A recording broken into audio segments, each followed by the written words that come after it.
Welcome to the Whiskey and Wisdom Podcast, coming to you from the Cargo District Recording Studios in Wilmington, North Carolina, where we discuss the most fascinating topics of life. I'm Tyler Yaw with my co-host, Chris Keller, and each week we interview a special guest to learn how they acquired their wisdom over a glass of whiskey. So, sit back, pour yourself a glass, and enjoy Whiskey and Wisdom. Welcome back, everybody, to the Whiskey and Wisdom Podcast. You got your co-host, Chris Kellum, and Tyler Yaw. This week, we bring on our special guest, Andrew Nettleman.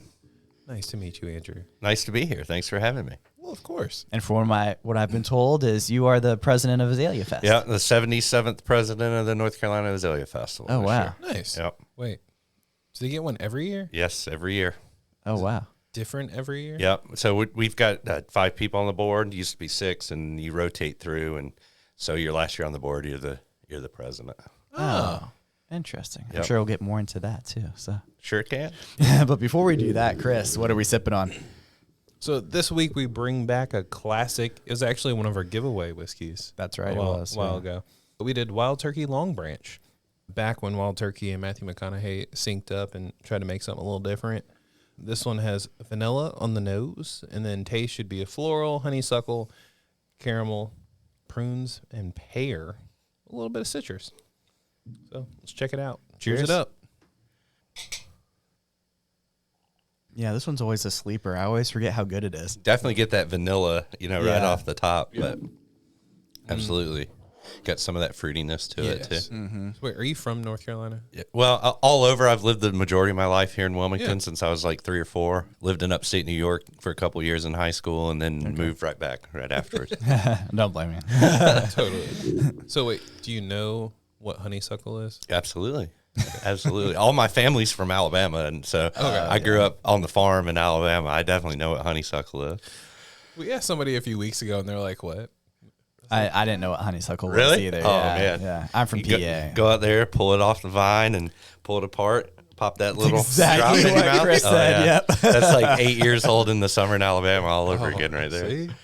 Oh, that's awesome. So we're not talking about honeysuckle this week. We're talking about azaleas, to be completely honest. Yeah. A little bit different of a flowering I plant. was say right? different Yes. type of a flower now. Oh, I mean, you can't really eat an azalea, but they're just so beautiful. They are. Those like 80-year-old bushes that you see around town, like around a tree. And you just think about how many hurricanes that those bushes have lived through. point, Is yeah. like the thought that always pops in my head. See, I never thought about that. I was going to say that actually is a really good point. Never even thought about it. Yeah. They're a very weather-resistant plant. Yeah, they're right along the coast. You drive down the Loop Road or whatever, and all Right. those old houses have these, ginormous azaleas. So Yeah. to me, it's just like they'll weather the storm. They're and if I'm not mistaken, they can even take salt water. So like if salt water gets washed up on them, wow. they'll die back, but then they'll come right back again. So I think it's really cool. That See, is it neat. totally represents Wilmington. It does. Yeah, It really does. 100%. Yeah. It really does. So tell us a little bit more about yourself and how did you end up in this awesome position? Sure. So I'm a criminal defense attorney by trade. Graduated from Chapel Hill undergrad, Elon Law School. Okay. Like I said, I spent most of my life growing up here. My mom was involved in the Azalea Festival as a volunteer when I was a kid.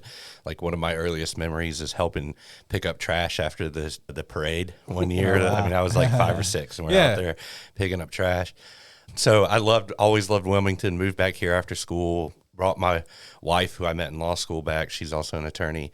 And then was, working on building my practice. We got out of law school 2009, not a great time to be coming out of school. But so we hung our own shingle and just kind of built our practice. And then along the way, through some contacts with my parents and some people I met, in the courthouse and stuff like that, someone said, why don't you help us out at the Azalea Festival? We need some help. And so I became, one of the 1,000 volunteers that we have every year for a couple of years, then became kind of a step up from just volunteering at an event as a committee chair where you're in charge of one of the events that we do or something related to the festival.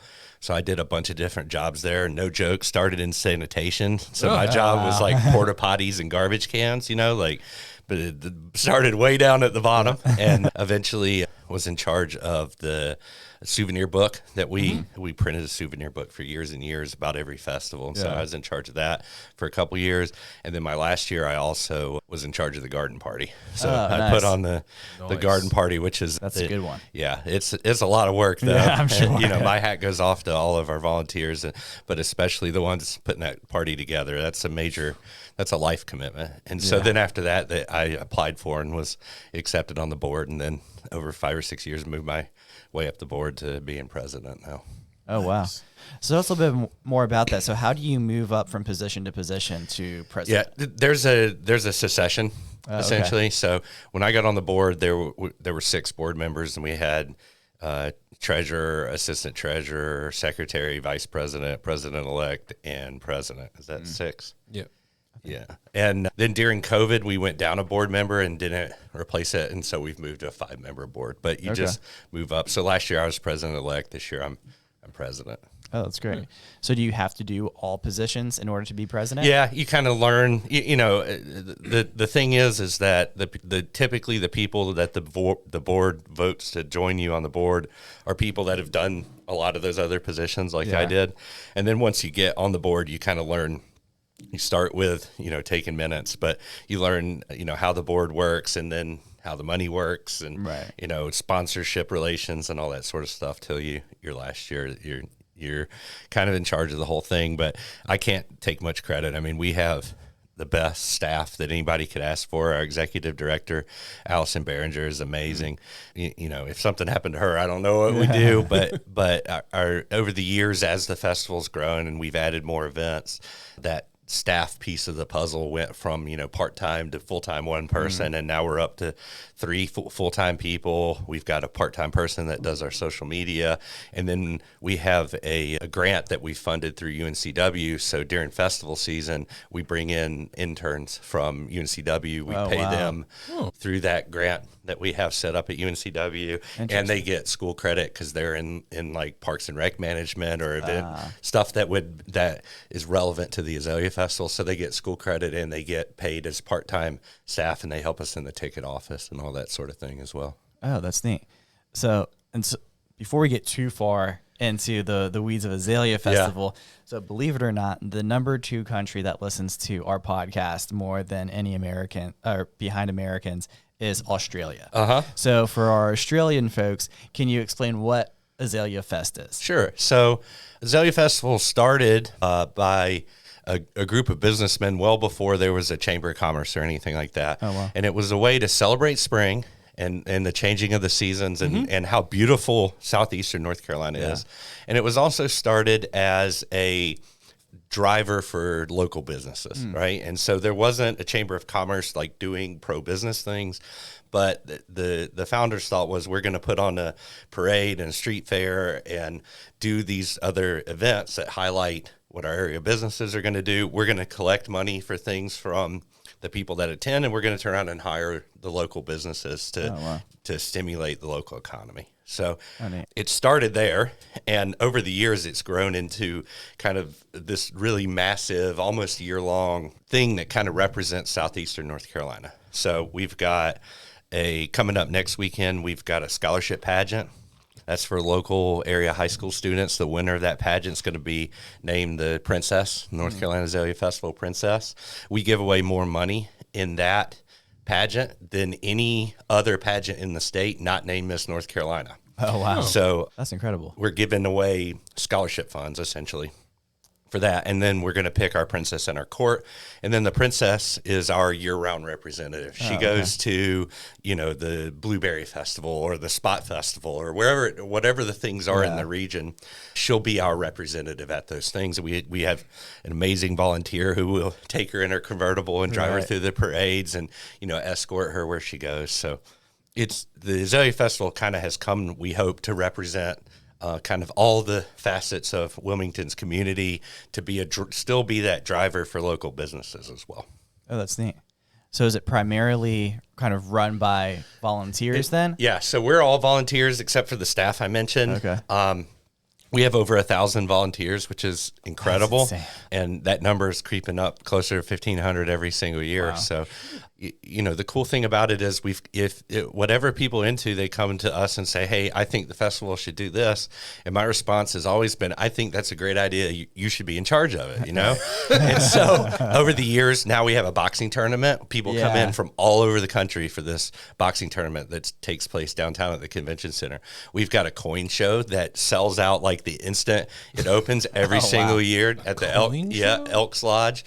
We started a couple years ago a thing called International Blooms, where we highlight a country that's represented in our community. So last year was our first year. We did Mexico. That was the largest, population of non-native North Carolinians or non-native United States people here in the area was Mexico. This year we've chosen the Philippines. So yesterday we had a fashion show where we highlighted a bunch of local designers and boutiques. And part of that fashion show was we had a Filipino designer who showed off some of her designs. We had a chef showcase last month downtown where we highlighted 5 different local chefs in southeastern North Carolina. They each made a dish, brought it out. We paired it with a wine. They came up on stage, told us about it. One of those chefs was a Filipino chef. And so we got Filipino food. So we're interweaving Filipino culture all throughout everything that we're doing in the festival. And then next year it'll be a new country. And so we just think it's a great way to kind of highlight a segment of our population because they're part of Wilmington too. Right. That's interesting. Like because I'm from here, and so in my head I'm like, oh hey, it's the Azalea Festival, and I think of like the parade, and I think of like the classic bells, and I would have never thought of like, hey, this is a way to talk about and showcase everybody else, not just the traditional natives of the area. Well, and we've got 2 big concerts we throw. We got T-Pain, Chase Rice coming. I'm sure we can talk about those at some point. But feedback that we got for years was we're not doing enough to highlight the local music artists, And so now what we've started is we've got on Saturday of Azalea Festival week at Greenfield Lake, we've got a full day of local bands, one right after the other all day long. We've got, I don't have it yet. I'd show you. We've got this amazing local artist that's made us like a classic tour poster that shows all the bands. We're making T-shirts with that. And so, anywhere that we see that there's, and a lot of this comes from the community coming to us and saying, hey, you're not, highlighting local artists enough.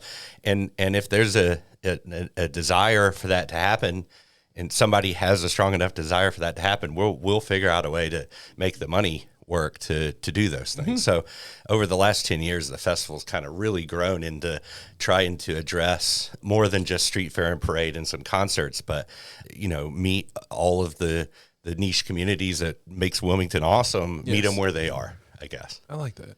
That's neat. And it shows the adaptability too, because there's so many people moving to Wilmington for whatever many reasons that they're coming here for. Absolutely. And if you want to go downtown and get a funnel cake and a turkey leg and that's the Azalea Festival to you, then awesome. We're going to continue to do that. But we just this to me is about a celebration of what kind of our river to the sea community is, and that's all these other little groups, and the little groups is what makes the big group so awesome. For sure. See, so you mentioned this in my brain because I remember for years there were concerts Thursday, Friday, Saturday. And then it shifted to just 2, and I was like, I wonder why we shifted to 2. But it makes sense is like if you can highlight on Saturday like all of these local bands, like that to me is like so much cooler than just, I like getting vintage and like retro artists showing up, but I feel like it's cool to bring up. Well, and for the first, we didn't do concerts since year 1, right? Yeah. But for the 20 or so years that we did concerts, first at Trask at UNCW, and then we built our own stage in the parking lot at Cape Fear Community College, we were the only people in town that did concerts, right? Yes. So if Wilmington was going to get a concert, it was going to be during the Azalea Festival. Well, now that we've got Live Oak Pavilion and Live Nation's putting on 25 shows a year, we're not the only concert, in town.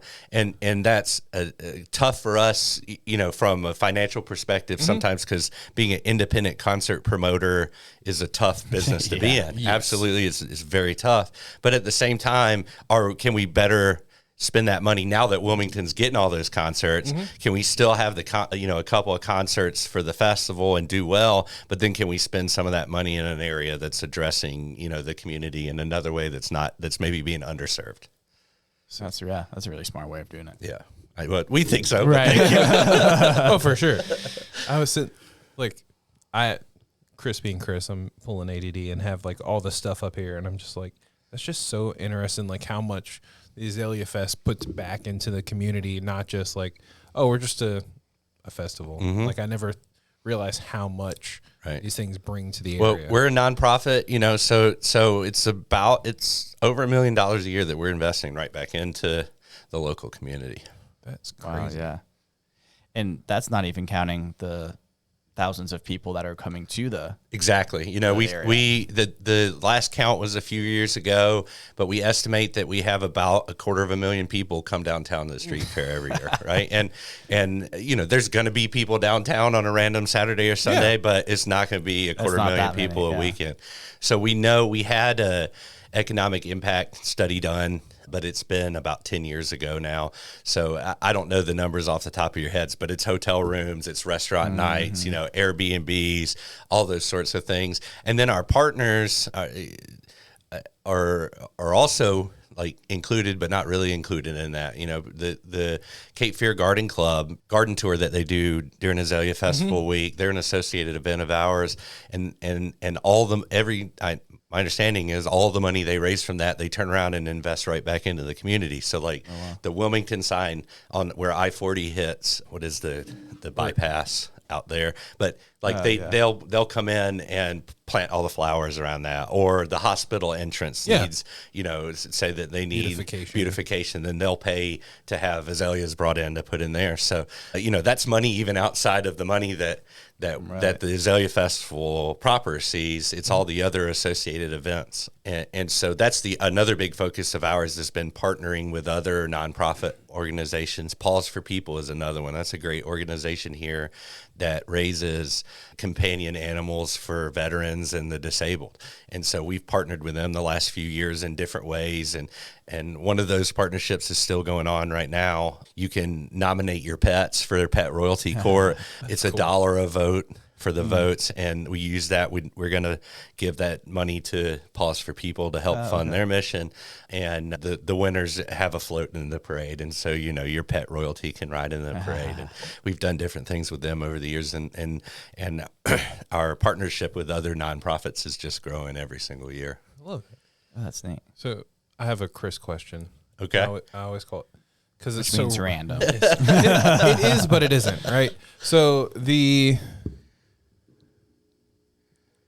non-specific, you always pretty much have concerts for a hip-hop artist and a country artist for the most part. How do y'all figure that out? Honestly, it's one of the most stressful things of the festival for me, because like I said, the music industry considers us an independent promoter, right? And so we're going to these artists, and we have about the same standing as some guy in LA that's wanting to hire somebody for a bar mitzvah for his daughter, right? And so there's always we've got to look at how many tickets do we think that we can sell to these shows? What is it that the artist is asking for? Who can we afford, essentially? And so it's always kind of a balancing act. And some years we've gotten really lucky with those concerts, and some years we've lost our shorts in those to those concerts, if I'm being honest. And so we've got, luckily, Live Nation has helped us. They're great partners in the venue. And then we have our own agents and stuff that we've worked with for decades at this point. And so, they'll say, well, here's some acts that I think are priced about right. For a long time, what the festival did was that we would have whoever won American Idol, this was like their second stop, because American Idol would end and they'd already have the winner essentially booked. And so there was a lot of years where like Carrie Underwood came, Scotty McCreery came. wow. Some of those were just because of that pipeline. And then the American Idol season changed. The other problem we have is that it's awards season in California, you know, and so if we're looking to book a country act, if they've got a new album out, the CMTs are often that same weekend as the Azalea Festival. So if they're up for an award, maybe they're not looking to book something that weekend. You've also got the problem of a lot of these artists are on tours. And so if either you get lucky and you line up with their tour and that makes it easy, or you end up having to pay for rental equipment and to fly them in. And so there's all sorts of considerations. But at the end of the day, we want to pick artists that we think people are going to enjoy and that we feel like we can sell tickets to. Because it's at the end of the day, we're trying to make a little money on the concert so we can fund all the other things stuff. I've been talking about. Yeah. Nice. Yeah, oddly enough, I follow T-Pain, which he's the concert. If you haven't bought a ticket, you should definitely do that. Oh, you should, because because they're selling. They're really selling. Oh, I'm sure. I'm pretty sure it's gonna be a sold out show. So. Because he shifted from being like a traditional artist to like doing more like, I think he's independent, I guess now, or he's doing something of the sorts. That But makes sense, he also just randomly released an album. Or like 2 albums. I I'm didn't like, realize that. this will be nice because everyone's expecting old school music, but then he has some new stuff. We announced him, and then like a week later, he released a whole bunch of videos on his YouTube and all the shorts and stuff of him covering like Tennessee whiskey and a bunch of songs. Yeah. And like he's really good, you know? Yes. And the joke was T-Pain was the auto-tune king, right? But Right. it turns out T-Pain can actually sing pretty well. Yeah. So people keep asking me, is he going to do that stuff? Is he going to do his old stuff? We don't have control over what it is he puts on the stage. So I'll know what everybody else knows what he's going to do. But Nice. I kind of hope he does Tennessee whiskey because That'd be he cool. killed it in that video. Oh, it's always funny because I remember he released that and then he was talking about, because he was on like The Masked Singer or something like that. And he's like, I knew I was going to win. Right. And everyone looked at me and they're like, wait, that was you? He's like, yeah, I've been able to sing auto-tune, just no one was doing it. So Right. like, get in where you can. Exactly. When you were talking too about a 250,000 people going downtown during that time, just put into context for people who don't understand that's pretty much the whole population, New Hanover County. Right. Yeah, that's send them all downtown in one weekend. Which doesn't happen. I was going to say, it does not typically happen. And you know, it's crazy being basically a lifelong Wilmingtonian. When I was a kid, you didn't go downtown.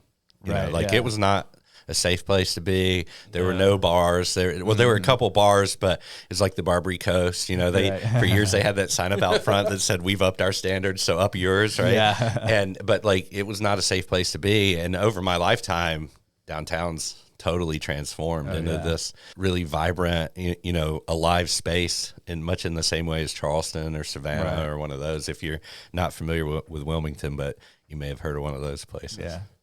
I wish we could be like Savannah. Beer on the street. Yeah. I went to Savannah for spring break in college back in the day. That was a lot of fun. One large social district. Yeah. If only people weren't stupid, then we could get away with it. You know, that's a pretty big if. Right.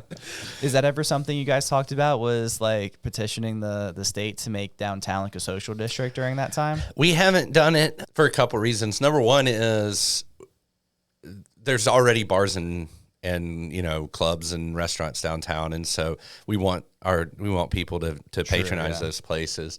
There are some limited examples where, like this year, that small little parking lot almost across from Basics, there's a little parking lot there. I think we've got a liquor permit for that parking lot, and we're going to do like some like wine yoga and some stuff like that in that parking lot. So I think the Linen Flig lot, which is where our performing arts stage, I can't remember. I think we have alcohol in that. So there's a couple of smaller areas where we have alcohol, but at the same time, like I said, we since part of our mission is to promote local businesses, we want to make sure that our local bars and restaurants have plenty of people going in there. Right, sure. Yeah, I saw that the official after party for Chase Rice is at Eagles Dare. Yep. Oh, really? And we had Joe on. Oh, really? Yeah. Okay, it was almost a year. It was It a while ago. ago. Yeah. It's right when they open. Well, they have a party before too, so they're Yeah. gonna be like teaching line Oh, dancing wow. and then that stuff that they do, and then that's gonna be outside, and then afterwards because of the noise ordinance and stuff, Right. they're gonna move it inside to that big open room that they Yeah. have. So I think that's neat. gonna be really cool too. You should definitely check that out. Like they are always throwing a party. Azalea Fest, I feel like, is the beginning of their summer Yeah. events. He was telling us, we were actually there one day this past week, and he was telling us about all the stuff they got going on. And First Fridays is line Yeah. dancing night and all sorts of stuff. So it sounds like a blast. It'll be awesome.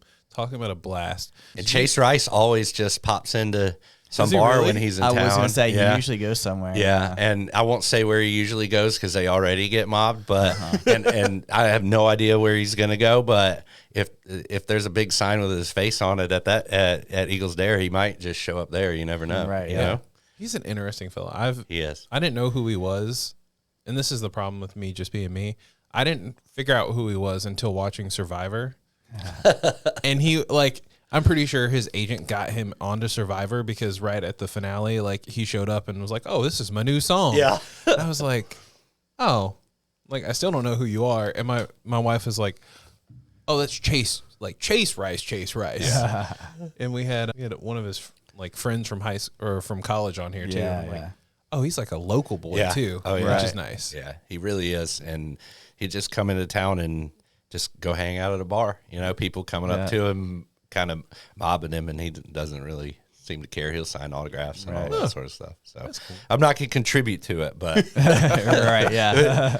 ask a friend. Somebody in town knows where Chase Rice hangs out. when he's Exactly, here. yeah. Oh, I'm sure. So my question: did you ever run going about talking about crazy parties? Did you ever run the garden party? Yeah. So the last year before I got on the board, I did sanitation. So I was in charge of porta potties and garbage cans and all of that. And we have a great partner with Rena John for that, who makes it incredibly easy for us. And I ran the souvenir book and I ran the garden party. So it was a busy Azalea Festival for me. That's for sure. Sure. Wow. So for those who don't know, what is the garden party? So garden party, think dress up like you're going to the Kentucky Derby. So the women wear big hats, men wear seersucker, tan suits, that sort of thing. And we have a beautiful local garden, Airlie Gardens here that was donated to the county about 70 years ago. And so we throw a huge outdoor cocktail party there. For a couple thousand of our closest friends, and it's kind of the place to see and be seen, as I always joke during the Azalea Festival, is the garden party. So it's just a day of hanging out and drinking bourbon. For me, we got other drinks for other people. We have some great partners that are always there. Biddy and Bose is coming back for their third or fourth year. So if you need that cup of coffee later in the day, that's a great place to do it.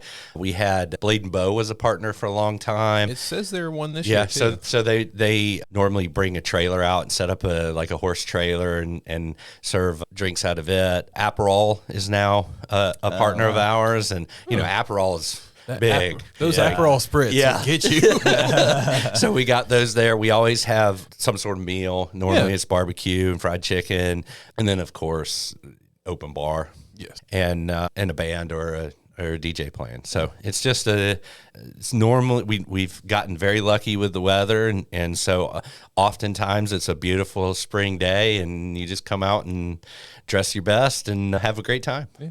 Well, and I'm actually off this year, so you might catch me and Tyler out there. Nice. Hopefully. Nice. It is pretty hard to get into that. Yeah. So the thing about the garden party is that the way you get tickets to the garden party is either be a sponsor or we have patrons, and patrons are the lifeblood of the festival. Mm-hmm. They pay every year. We can rely on them. We know that they're going to give us their donations, a portion of which is tax deductible. They get a tax letter back from us at the end of the year, and that gets you 2 tickets to all the events that we throw that are ticketed, including the garden party. And then you can buy up to 8 additional tickets to the garden party if you're a patron or if you're one of our major sponsors or sponsors that have that level of ticketing as well. That's great. Maybe one year we will sponsor The whiskey and wisdom party. Not gonna lie, that's like one of my goals in life is like to get a point where we are making some money that we can actually support more of the community. Yeah. Yeah, that's actually something we are starting to do this year is any subscription to our podcast, which I'm glad you bring it up. And we didn't try to do that, actually. It's not a shameless plug.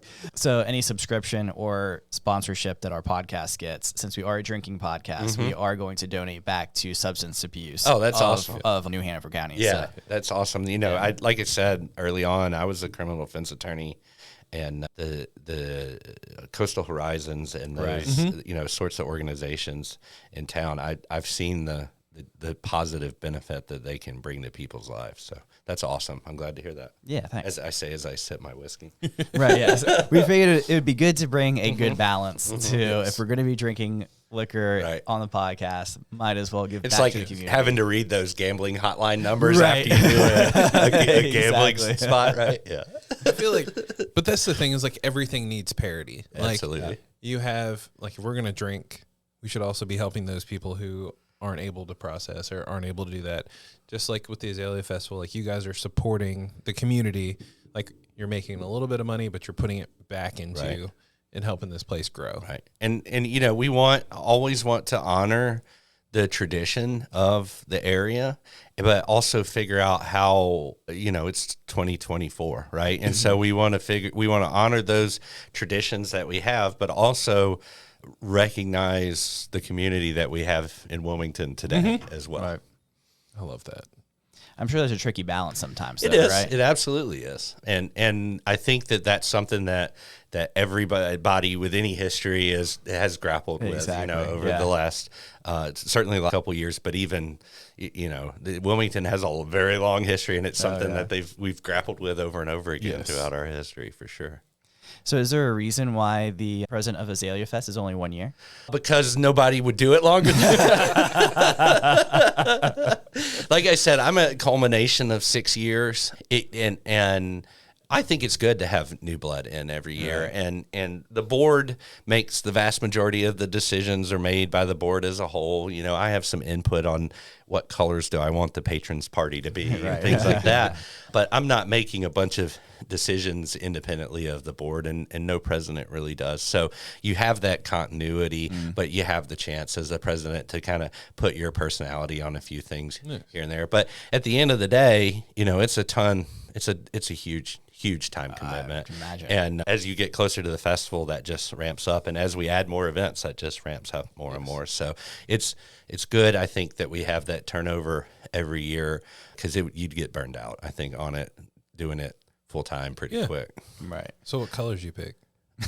Black and gold. I like it. We're doing I guess it's been out, but we're doing a masquerade party this year for the patrons parties, like our black tie gala at the end of the festival. And so I decided to make it a masquerade party this year. And so the girls that are volunteers that are in charge of that sent me like some color choices, and one was kind of like Mardi Gras, and I was like, no, not really. And so black and gold was kinda tasteful. class. Yeah.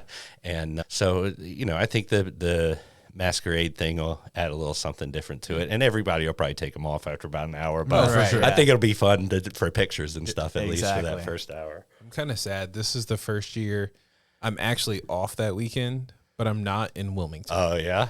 I was like, I never get off. Like my pops always goes to the gala for the past couple of years, and he's like, "Hey, you want to come?" And I'm like, "I'm working." Hey, do you want us to get a ticket to the garden party? I'm like, I'm working. So hopefully I can finagle and get a ticket to the garden party, because you got to do it at least once if you can. Definitely. And it's funny, it's like half of Wilmington, they'll take off work because they know they're going to be doing all the Azalea Festival stuff. And I think the other half of Wilmington probably, you know, goes on vacation somewhere and rents their house out, Airbnb or something like that. Oh, so for sure. I know there's a lot of that going on during the Azalea Festival. Yeah. So Chris still works at Reach Jewelers. I used to work at Reach Jewelers, and I always knew it was a good time to work during that day, because we're the one in Mayfair. Oh yeah. So there's a lot of people that are stopping by the store. So it's like that's one of our parking locations. So they park there in the lot and take a bus into into the garden party. So I guess they're coming back, maybe ready to spend some money, right? Exactly. Yeah. Or they forgot to buy something. Yeah. And they're like, oh, I need a piece of jewelry. Yeah. It's like, I need To a go bracelet with this now. outfit. Right now. No kidding. That's awesome. Well, Reed's has been a partner of ours for a long time. Yeah. They donated some great jewelry for our silent auction for the Chef Showcase here recently. And I know Landon Zimmer, the Zimmer family, they're awesome people. So they've been great to us over the years. Yeah. We had Landon on the podcast as well, too. Okay. So, yeah. Great guy. Shout out to Landon. He's an amazing guy. Right. It's always funny because of how small our podcast is. And then we reach out and I'm like, oh, people do know who we are. Right. Well, Wilmington is becoming a big town, but it's got a small heart, is what I always say. Yes. And if you've been around Wilmington your whole life like I have, it just kind of naturally you end up running into the same people in the same places, you know? Exactly. Cool. That's what we were talking about, too. When I first moved down here 12 years ago, even after the first year, I'm like, this is the largest small town I've ever experienced. Oh, yeah. When I was a kid, like you would go on vacation, and no matter where you were in the country or in the world, that flight back to Wilmington, there's going to be somebody on that flight that you knew. You know, It's like, oh, how was your vacation in San Francisco or whatever? And it's not that way anymore, but it was definitely that way. You know, my house, we built a house out towards Carolina Beach, and when I was a kid, there was nothing out there. It was like you got to Monkey Junction and it just died. The Toteman Zoo was on the left, and then it was trees till you got to the bridge to Snow's Cut. It seemed like when you were a kid that it was like a 40-minute drive to Carolina Beach, and now all that's built up. It's crazy how much Wilmington's grown. Yeah, just the last 12 years that I've been here too, just that trek to Carolina Beach, it was like none of this stuff was here. Yeah. Like, Oh yeah. And I'm afraid another 12 years and it's going to be solid the whole way down. But I don't know where everybody's going to move. They're saying 180,000 more people in the next 6 years or something like that. So Hopefully not in New Hampshire. yeah, maybe County. Brunswick County. But I was going to say, send them over the build that bridge, Landon. Come on. Right. We had that conversation too. Yeah. I love that. So, question. Based on the Azalea Fest and being president, what would success look like for you going into this? Well, first that nobody gets hurt. There's no injuries, because there are people that are drinking in our events, and we spend a lot of time outside, and so weather's always a concern. And I would say that to me, success would be people looking back at the Azalea Festival after the year's done and saying that the Azalea Festival represented Wilmington and who Wilmingtonians are. Obviously, financially, I want to, hit our budget goals that we hit so we can continue to do this year after year. But really, I think the success of this Azalea Festival is that Wilmingtonians say that's our Azalea Festival. We have entered partnerships with the city and county, so it's the Azalea Festival at Wilmington, in New Hanover County, and so we want the people that live there to say this is not just the North Carolina Azalea Festival or the Azalea Festival, but that's our Azalea Festival. That's great. I'm going to put you on the spot. What was your favorite Azalea Festival to attend since you've lived here since 3 years old? Well, from when I was a kid, I would say Alan Jackson came one year. That was really awesome. That's cool. Getting to see Alan Jackson, it was like mid-90s, early 90s. He was huge, and I was like 10 years old, 12 years old or something. And so I just really remember being in Trask seeing Alan Jackson. And back then too, and even still now, some of these like artists, like it's still pretty intimate in the grand scheme of things of what they've done. Right. Absolutely. Yeah. I mean, yeah. Alan Jackson is doing stadiums, Right. Yeah. That's what people all the time are like, man, you should get Foo Fighters or Beyonce or, I'm like, hey, man, you got $5 million, I'll get you Beyonce. But, Exactly. So I would say that was my favorite. And I would say that the 75th a couple years ago was my favorite, both because it was kind of that big, celebration of 75 years, but we had survived COVID. Yes. And a lot of people don't think about, right before COVID, there was a hurricane that we got hammered with as well that just sat on top of us for 3 days.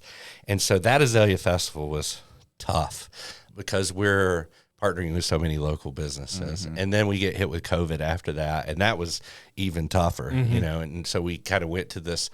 We couldn't do a lot of our events. We did some of them later in the year, and like we had these small groups that would go and do all those things. But so 75, we budgeted to make it this big celebration because it was 75, but it really became, we're back. You know, right. COVID is not over, but it's at least under control, and we can get back together in a group and have a good time and sing and dance and drink and do all the things that make us happy to live in southeastern North Carolina. So to me, probably that 75th was my favorite for those reasons. Oh, that's neat. So you're on the board at that point then? Yeah. That's awesome. I'd been on the board a couple of years, so I came on the board, and then we immediately got hit with hurricane and COVID and all those sorts of things. So it was a few tough years, but you know, the festivals come out of it on the other side in a better position. Yeah. I think because of the challenges that we had to overcome. Mm-hmm. That's something that I've even talked about on the podcast before too. Every story that comes onto the podcast, there's some type of something that worked against them, Right. that they had to go through some type of adversity. Mm-hmm. So it just kind of plays along with all of the other guests that we've had on from Southeast North Carolina, Right. going through adversity to get to where they are now. Well, and how they steel's become strong. forged in a fire. You know, that's what I always say. And so, or it can just turn into a puddle of crap at the bottom of the furnace. Right. Right, And yeah. so I really do think that having that adversity is important to both the organization and to the people in that organization, because you really know what you're made of after something like that. Certainly. So my actual last question is, if you were to tell your younger self one thing, what would it be? About the Azalea Festival, or Just in general. buy Apple stock? Yeah.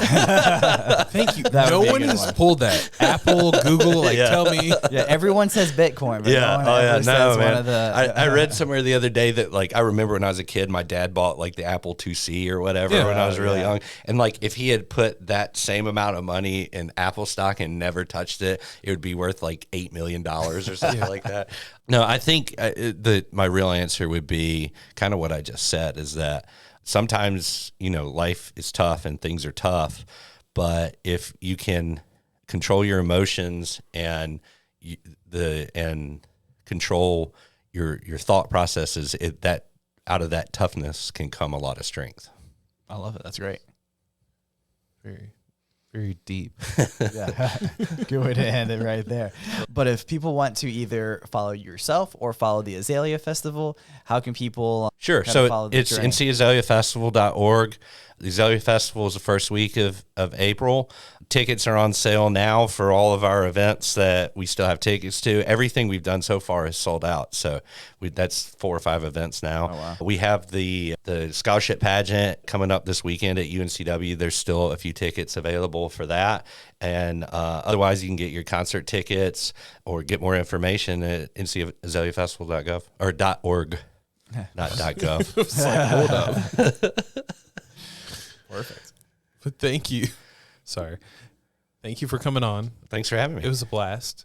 I didn't know what we were going to talk about, really. Tyler's like, oh, we got this guy named Andrew. He's coming on. Man, I'm a trial lawyer. I can talk all day. You just got to tell me when to shut up. I figured with Azalea Fest and the long history, Yeah. there would be Oh, yeah. Yes. plenty of stuff to hit on. He told me to lean towards the fest and not about suits questions. Right. But it was a blast. Thank you for Of course. hopping on here. Thank you guys for listening to the podcast. As per usual, well, not really usual, but as of late, check us out on YouTube. We finally got that going. We got Spotify, we got Apple Podcast, and you can click the link in the bio and you can subscribe and help support others who might need it. Yeah. The other way that people can do that too is being our sponsor, just like Leland Brewing Company that are sponsoring us. And also, if you sign up for Flaviar, that also helps support the podcast and others that may be facing substance abuse. Cool. We'll catch you in the next one. Thanks. Thanks, guys. Cheers.